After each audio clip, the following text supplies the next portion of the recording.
How nice it is to have regular tempering groceries organized together in one place. And hence here I am with one such smart kitchen tip for Indian cooking. It's absolutely handy, like storing spices together helps tempering and prevents burn while fetching.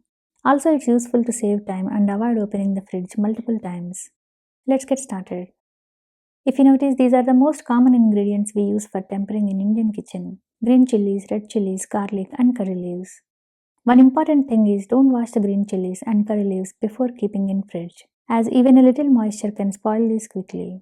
So wash these every time right before tempering. Let's do a quick prepping.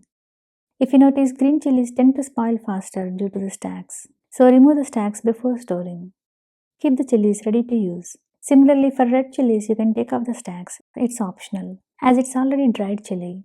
You can remove it in advance to make it easy while tempering. These don't need to go in fridge, but there is no harm keeping together with other items at one place. For curry leaves, simply separate the leaves and discard the stems.